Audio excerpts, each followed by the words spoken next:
Now, when you talk about assessing the situation, he assessed the situation two ways. First of all, he assessed it realistically. Realistically. Look right here. He says in verse 12, he said, not that I've already obtained, either were already perfect. Perfect. See, Paul here, brothers and sisters, up to this time, he had made this statement within a few weeks of his conversion. He had made such an impact on Damascus and has stirred up so much opposition that he was forced to flee the city. Oh. See, in other words, you think Paul didn't go through no stuff. They ran him out of Damascus. He was let down in the net. He was ran from Berea. He had to flee to Thessalonica. He fled Thessalonica, went down to Berea, left Berea, went to Athens, left Athens, went stood up on Mars Hill and confronted those Epicureans and those Greek philosophers talking about the unknown God. They said, to the God of wood, to the God of stone, to the God of clay, to the God of iron. And the last of all said to the unknown God. Paul said, who you ignorant worship, that's the one I'm going to tell you all about. All right? So watch this here now. He had been through so much in his life, brothers and sisters. He said, even though I done been through so much, I've been shipwrecked, I've been beaten with 49 stripes, save one, but out of all of these things, I let nothing separate me from the love of God. Oh, hey! How many of y'all can say that today? Look, I done been through some stuff, but don't have on Sunday morning, don't you mess with me, baby, because I got a choice to keep and I got a God to glorify. I don't care what I've been through, let hell hounds on my trail. You can talk how you want to talk, but when I get to church on Sunday, I'm going to say, praise the Lord, because God is worthy of all.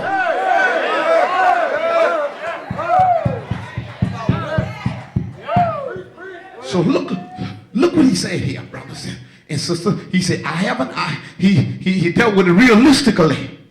But watch this here now. Look in the B clause of that book. He said, but I follow after, if that I may apprehend that which also I am apprehending. What he was talking about here, brothers and sisters, not only he was dealing with it realistically, but he was dealing with it resolutely. That's what he said right here. He says, I follow after that which I also apprehend that which also apprehended. Now watch this here now, brothers and sisters. Borrowing the language of the athlete here, Paul was saying, I am pressing on with the view of seizing that which Christ have been seized. Listen, the word here, when he says, I follow after, press on, is the same word translated persecution in Philippians 3 and 6. When I looked at Philippians 3 and 6, that's the same word here, because the same kind of commitment that once drove Paul on to stamp out Christianity now drove him to plant it everywhere.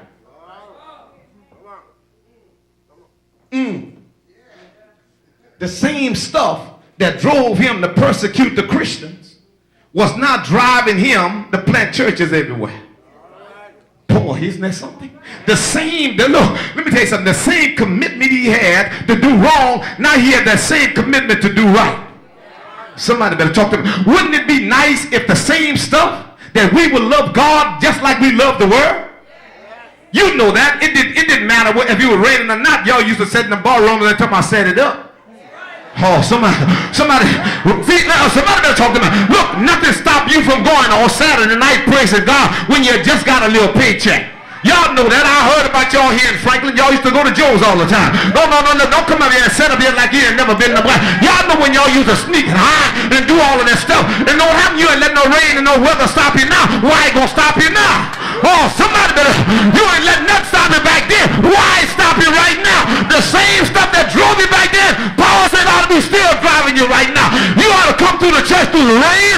You ought to come through the weather because you went to the bar room. Y'all know all the time I want to have have a ball talking about the Saturday night special.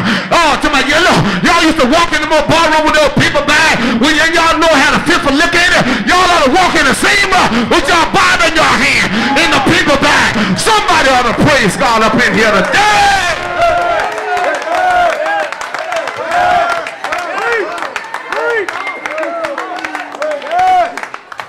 I know y'all get that, huh?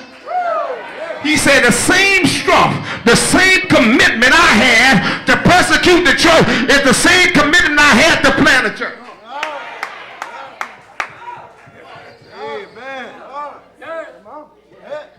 We were made faithful. Look, we are faithful to the world, but we ain't faithful to the church. He was saying the same faithfulness I had to rebel against Christ is the same faithfulness I have to work with Christ.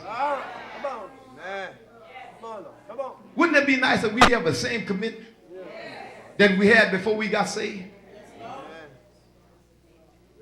No, why nobody saying amen? Because they know I'm telling the truth. If I'm stumbling on your corn, pull them in. Or go to Walmart. They got some corn killers down there. Somebody better talk to me here now. Go to Walmart. You follow me? Huh? So in other words, let me tell you something. Y'all remember when y'all was huffing, puffing, laying and playing? The same commitment that you had to sneak at night, out your house, in the dark, to get in that car, the same commitment you ought to steal to go to church in the morning. Oh, somebody better talk to me. The same, somebody, did y'all get the point? Huh? When that fella told you to meet him down the street on the next corner, and you snuck in high, all behind buildings and everywhere, to stand up on the corner so he can pick you up and let it out in the back of the car, the same commitment you ought to have to bring your big black butt up in the church today.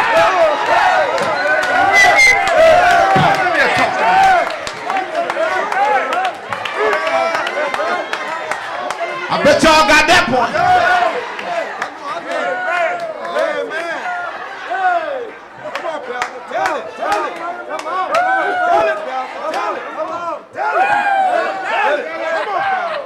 If you know you're guilty of it, say it, man, so people won't think I'm talking about you. I know I done it. Amen. I know I done it. Tell it, pal. Tell it. Tell it.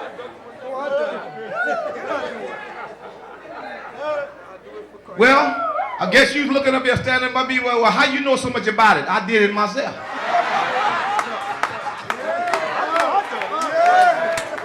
Come on now, I wasn't always preaching. Huh?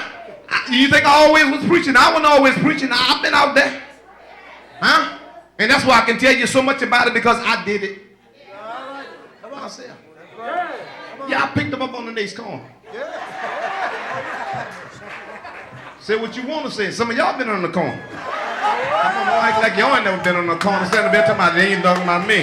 And look, somebody was scared to look at me just now. They looked at the side of money. I wonder if she know you were talking about me. Yeah, I'm talking about you. Yeah, I'm talking about you. Yeah, I'm talking about you.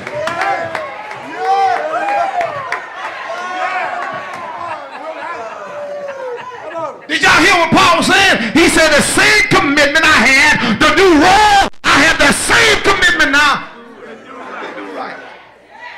Y'all got it? So if we look, the church would be better off if we had that same commitment. You know, right when we see for the devil, we was working full time, but we want to do with God part time. The same stuff that you did when you was in the world, the same commitment you had to do wrong, you ought to have that same commitment to do right. That's what he was saying.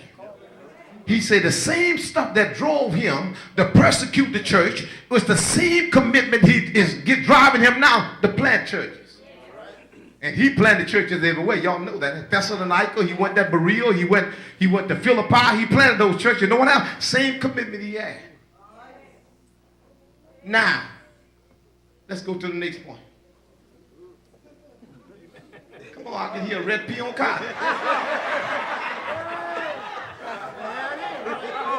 What's going on up in here? Come on, guys. Come on, guys. I'm scared to be in a quiet church. Y'all better make some noise up in here. I'm finna run out of here. Come on, y'all better make some noise up in here. I'm finna run out of here, man. That's right. Y'all let me know y'all in here. Y'all got it? Y'all let me know I'm in here. Now let's move on to the next stuff. Jesus said the truth shall what? Make you free. All right? Let's look at this next stuff. He talking about, number one, he talked about, he was in verse